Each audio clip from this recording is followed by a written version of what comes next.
ಮಂತ್ರಿಗಳೆಲ್ಲರೂ ಕೂಡ ಇಷ್ಟು ದಿನ ನಾವು ರಾಜಕಾರಣಿಗಳು MLAಗಳೆಲ್ಲ ಜಾತಿ ರಾಜಕಾರಣಗಳನ್ನು ಮಾಡ್ತಾ ಇದ್ರಿ. ಆ ಜಾತಿ ಈ ಜಾತಿ ಅಂತಲ್ಲಿ ಈಗ ಸಿದ್ದರಾಮಯ್ಯನವ್ರ ಸರ್ಕಾರ ಕಾಂಗ್ರೆಸ್ ಬಂದ ಮೇಲೆ ಅಧಿಕಾರಿಗಳು ಇಳಿದ್ಬಿಟ್ಟವ್ರೆ. ಏನಂತ ಜಾತಿ ಮೇಲೆ ರಾಜಕೀಯ. ಆ ಆಡಿಯೋ ಇದೆ, ಅದು 2ನೇ ಆಡಿಯೋ ಇದೆ ನನ್ನ ಹತ್ರ. ಆ 2 ಆಡಿಯೋದಲ್ಲಿ ಅವನು ಕೇಳ್ತಾನೆ ಇವನ್ನ ಅಭ್ಯರ್ಥಿನ, ನೀವು JDS ಆಗಿರುವುದರಿಂದ 60 ಲಕ್ಷ ಕೊಡ್ಬೇಕಪ್ಪ, ನೀವು JDS ಆಗಿರೋದ್ರಿಂದ 60 ಲಕ್ಷ ಲಂಚ ಕೊಡಿ, ಬೇರೆಯವ್ರದ್ದಾದ್ರೆ 40 ಲಕ್ಷಕ್ಕೆ ಮಾಡ್ಕೊಡ್ತೀವಿ. ಅವನು ಹೇಳ್ತಾರೆ, ಸರ್ ನಾನು JDS ಅಲ್ಲ, ಯಾವಾಗನ ಒಂದೊಂದ್ಸರಿ ಓಟ್ ಹಾಕ್ತೀನಿ ನಾನು ಅಷ್ಟೇ ಅಂತಾನೆ. ಇಲ್ಲಪ್ಪ, ಪೂರ್ತಿ ಜಿಲ್ಲೆಯಲ್ಲೆಲ್ಲ ನೀನು JDS ಅಂತ ಪ್ರೂವ್ ಔಟಿದೆ, ಅದಕ್ಕೆ ನೀನು ಒಪ್ತಾ ಇಲ್ಲ ಯಾರು ಮೇಲ್ಗಡೆಯವರು. ಅದಕ್ಕೆ ಇದನ್ನ ಇಲ್ಲಿ ಅವನ್ ಚೌಕಾಸಿ ಮಾಡ್ತಾ ಇರೋವಂಥದ್ದು. ಅವನು ಅಧಿಕಾರಿ ಹೇಳ್ತಾನೆ ಕೊನೆಯಲ್ಲಿ, ನೋಡಪ್ಪ ಏನ್ ಮಾಡ್ತಾನೆ, ಇದು ಇನ್ನೊಂದು, ಅದನ್ನ ಆಮೇಲೆ ಹೇಳೋಣ ಅಂತಿದ್ದೆ, ಇವಾಗ ಹೇಳ್ಬಿಡ್ತೀನಿ. ಇವನೇನು ಮಾಡ್ತಾನೆ, ಅದನ್ನೆಲ್ಲ ಅವನ ಆಫೀಸಿಗೆ ಹೋಗಿ ರೆಕಾರ್ಡ್ ಮಾಡ್ಬಿಡ್ತಾನೆ ಪೂರ್ತಿ. ಅಲ್ಲಿ ಹೋಗಿ ಮಾತಾಡ್ಬೇಕಾದ್ರೆ ಎಲ್ಲ ಪೂರ್ತಿ ರೆಕಾರ್ಡ್ ಮಾಡ್ಬಿಡ್ತಾನೆ. ಒಂದು ರೆಕಾರ್ಡ್ ಮಾಡಿ ಅವ್ನು ತೋರಿಸ್ತಾನೆ, ನೋಡಿ ನಿಂದೆಲ್ಲ ರೆಕಾರ್ಡ್ ಮಾಡ್ಬಿಟ್ಟಿದ್ದೀನಿ, ಬಾಯಿ ಮುಚ್ಕೊಂಡು ಮಾಡ್ಕೊಡು, ಇಲ್ಲ ಅಂದ್ರೆ ನಿನ್ನ ಹಿಡ್ಕೊಟ್ಬಿಡ್ತೀನಿ ಅಂತ ಹೋಗ್ತಾನೆ. ಅವಾಗ ಈ ನಾಟಕ ಎಲ್ಲ ಶುರು ಆಗ್ತತೆ.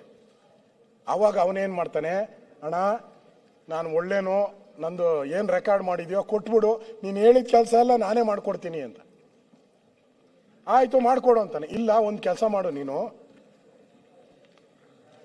ನೀನು ಯಾವ ಜಾತಿ ಅಣ್ಣ? ಕಿತ್ಕೊಂಡಿರೋದು ಅಣ್ಣ, ಅಶೋಕಣ್ಣ ಕಿತ್ಕೊಂಡಿರೋದು ಅವನ್ನ 3-4 ಜನ ಸೇರಿಸಿ ಅಂತ PDF ಕಿತ್ಕೊಂಡಿರೋದು, ವಿಡಿಯೋನ ಆಡಿಯೋ ಇಟ್ಕೊಂಡಿದ್ದಾನೆ, ವಿಡಿಯೋನ ಬೈ ಫೋರ್ಸ್ ಕಿತ್ಕೊಂಡಿರೋದು.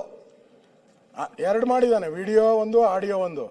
ವಿಡಿಯೋನ ಕಿತ್ಕೊಂಡ್ಬಿಟ್ಟಿದ್ದಾರೆ, ಆಡಿಯೋ ಇರತ್ತ ಸಿಕ್ಕಾಕೊಂಡ್ಬಿಟ್ಟೈತಿ. ಈಗ ಸಿಕ್ಕಾಕೊಂಡು ಆಟ. ಅದಕ್ಕೆ ಅವನು ಕೊಡು ಕೊಡು ಕೊಡು ಇದೆಲ್ಲ ಐತೆ, ನಿಮ್ಗೆ ಓದು ಅಂದ್ರೆ ಬಹಳ ಜಾಸ್ತಿ ಐತೆ ಓದಕ್ಕೆ. ಓದ್ತೀನಿ, ಒಂದು 2 ಲೈನ್ ಓದ್ತೀನಿ. ಅದರಲ್ಲಿ ಕ್ಲಿಯರ್ ಆಗಿ ಹೇಳಿದ್ದಾರೆ ಏನು ಅಂದ್ರೆ, ಅದು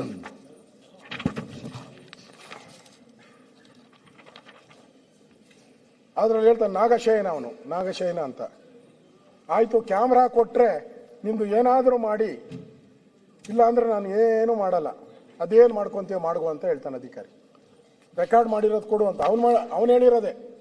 ಇದು ನಿಂದು ಏನಿದೆಯೋ ನಾನು ಮಾಡ್ಕೊಡ್ತೀನಿ, ಮಾಡಿಕೊಡೋ ಜವಾಬ್ದಾರಿ ನಂದು ನೋಡಪ್ಪ, ಎಲ್ಲೂ ಇದನ್ನು ಡಿಸ್ಕ್ಲೋಸ್ ಮಾಡಬೇಡ, ಯಾರಿಗೂ ಹೇಳ್ಬೇಡ, ಯಾವ ಲೈಸೆನ್ಸು ಡಿಸ್ಕ್ಲೋಸ್ ಮಾಡಬೇಡ, ಏನು ಬೇಕೋ ನಾನು ಮಾಡ್ಕೊಡ್ತೀನಿ ಅಂತಾನೆ.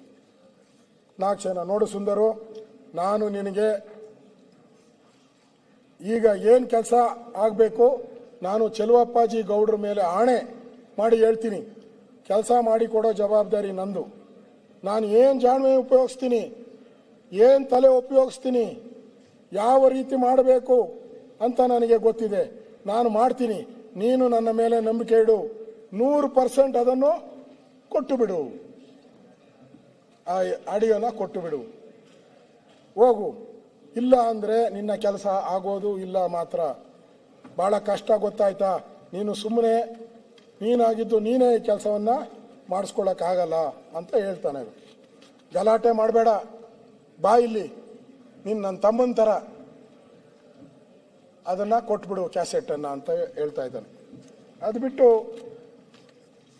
ಕೊನೆಗೆ ಅರ್ಜಿದಾರ, ಸರ್ ನಿಜವಾಗೂ ನಮ್ಮಿಂದ ಏನು ಅಂತ ಆದರೆ, ಯಾವುದಾದ್ರೂ ಏನಾದರೂ ಇದ್ರೆ ಮಾಡಿಕೊಡಿ ಅಂತಾರೆ.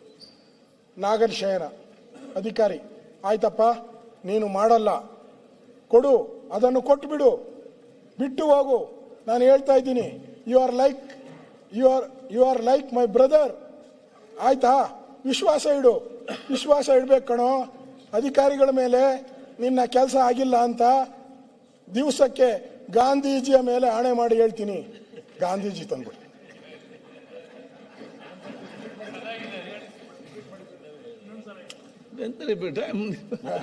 ಅವರು ಬೇಡ ಅಂತಾರೆ. ಅಶೋಕಣ್ಣ, ಇದು ಯಾವ್ದೋ ಹೊಸ ಡೈಲಾಗ್, ಗಾಂಧೀಜಿ ಎಲ್ಲಾರು. ನಾಗಶಯನ ಅವನು ಅಧಿಕಾರಿ, ನೀನು ಮಾಡಲ್ಲ, ಕೊಡು, ಅದನ್ನು ಕೊಟ್ಬಿಡು, ಬಿಟ್ಟು ಹೋಗು. ನಾನು ಹೇಳ್ತಾ ಇದ್ದೀನಿ, you are like my brother. ಆಯ್ತಾ? ವಿಶ್ವಾಸ ಇಡು, ವಿಶ್ವಾಸ ಇಡು ಕಣೋ.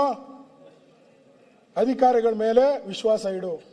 ನಿನ್ನ ಕೆಲಸ ಆಗಿಲ್ಲ ಅಂತ ದಿವಸಕ್ಕೆ ಗಾಂಧೀಜಿ ಮೇಲೆ ಆಣೆ ಮಾಡಿ ಹೇಳ್ತೀನಿ ಇದ್ದೀನಿ, ನಾನು ಒಂದು ನಂಬಿಕೆ, ವಿಶ್ವಾಸಕ್ಕೋಸ್ಕರ ಕೆಲಸ ಮಾಡೋ ಜನ. ಸರ್ಕಾರಕ್ಕೆ ಮಾನ ಮರ್ಯಾದೆ ಏನಾರು ಇದ್ದಿದ್ರೆ ಈ ತಕ್ಷಣ ರಾಜೀನಾಮೆ ಕೊಟ್ಟು ಹೋಗ್ಬೇಕು ಸಚಿವರು. ಚರ್ಚೆನೇ ಅವಶ್ಯಕತೆನೇ ಇಲ್ಲ ಇದಕ್ಕೆ. ಅಲ್ಲ ಸರ್, ಯಾರೇ ಈ ಹಗರಣದಲ್ಲಿ ಯಾರ್ಯಾರು ಎಷ್ಟೆಷ್ಟು ಪರ್ಸೆಂಟ್ ಹೋಗಿದೆ ಅನ್ನೋದನ್ನ ಮಂತ್ರಿಗಳು ಬಹಿರಂಗ ಮಾಡಿ ರಾಜೀನಾಮೆ ಬಿಸಾಕಿ ಹೋಗ್ಬೇಕು. ಅದ್ರ ಬಗ್ಗೆ ಡಿಸ್ಕಷನ್ ಮಾಡ್ಬೇಕು. ಅಗತ್ಯ ಇಲ್ಲ.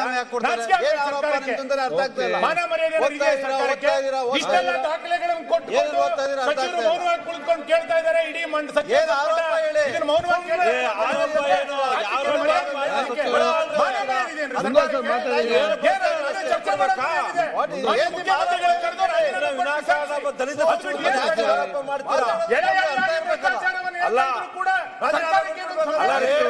ಒಬ್ರು ಸಚಿವರು ದಲಿತ ಸಚಿವರಿಗೆ ಆರೋಪ ಯಾಕೆ ಮಾಡ್ತೀರಾ?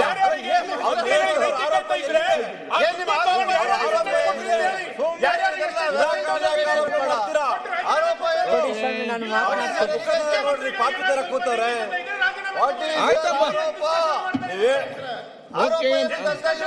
ಅದು ಉತ್ತರ ಕೊಡ್ತಾರಲ್ಲ. ಈಗ ಅವಾಲಿಂದ ಹೋಗ್ತಾ ಇದಾರೆ. ಮಹಾತ್ಮ ಗಾಂಧಿ ಮಾತಾಡಿ ಮುಗಿಸ್ಲಿ, ಮತ್ತೆ ಮಾತಾಡಿ. ತೆಗಿಬೇಕು ನೀವು ಪದವನ್ನ. ಅಲ್ವೇ? ಮತ್ತೆ ಮಾತಾಡಿ, ಮತ್ತೆ ಮಾತಾಡಿ, ಪಾರ್ಲಿಮೆಂಟರಿ ಲ್ಯಾಂಗ್ವೇಜ್ ಮತ್ತೆ ಮಾತಾಡಿದ್ರೆ ಮತ್ತೆ ಮಾತಾಡಿ. ಅಶೋಕ ಪದ ನೀವು ಕಂಟಿನ್ಯೂ ಮಾಡಿ. ಯಾರಿಗೂ ಅರ್ಥ ಆಗಿಲ್ಲ ಅಧ್ಯಕ್ಷರೇ. ಅಧ್ಯಕ್ಷರೇ, ವಿರೋಧ ಪಕ್ಷದವ್ರು ಯಾರು ಕೂಡ ಅರ್ಥ ಆಗಿಲ್ಲ ಏನು ಆರೋಪ ಅಂತ ಇಷ್ಟೊತ್ತು. ವಾಟ್ ಇಸ್ ದ ಆರೋಪ ಅಂತ ಹೇಳಿ ಸುಮ್ಮನೆ ಓದ್ತಾ ಇರೋದಲ್ಲ.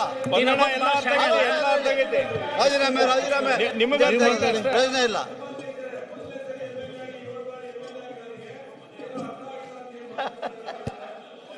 ಮುಖ್ಯಮಂತ್ರಿಗಳಿಗೆ ಕಾನೂನು ಸಲಹೆಗಾರರು ಆಯ್ತು, ಹೆಂಗೆ ಜಡ್ಜಿಯವ್ರಿಗೆ ಮಾಡ್ತಾರೆ?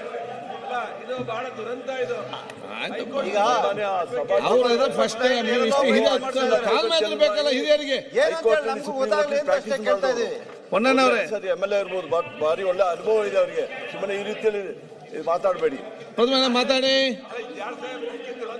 ಹೊನ್ನಣ್ಣ ಕೊಡ್ತೀನಿ, ಹಾಕೊಂಡು ಬಾ, ಹಾಕೊಂಡು ಕೇಳ್ಬಿಡು. ಸರ್, ನಿಮ್ಮ ಅನುಭವಕ್ಕೆ ಆಯ್ತು, ಮುಗಿಸ್ಲಿ, ಪ್ರತಿಪಕ್ಷ ಮುಗಿಸ್ಲಿ. ಅದನ್ನು ಈ ರೀತಿ ಬೇಕಾಗಿದೆಯಾ ನಿಮ್ಗೆ ಸಲಹೆ? ಅಶೋಕ್ ಮುಗಿಸ್ಲಿ. ಸರ್ಕಾರ ಇದೆ, ನೋಡಿ, ಇನ್ನೊಂದು ಈ ರೀತಿ ಸಲಹೆ ಬೇಕಾಗಿದೆ ಮ್ಯಾನೇಜ್ ಮಾಡಕ್ಕೆ. ಮಂತ್ರಿಗಳು ಉತ್ತರ ಕೊಡ್ತಾರೆ. ನಿಮ್ಮ ಹಿರಿತನಕ್ಕಿಂತ ಮಾತಾಡ್ಕೊಳ್ಳಿ ಸರ್.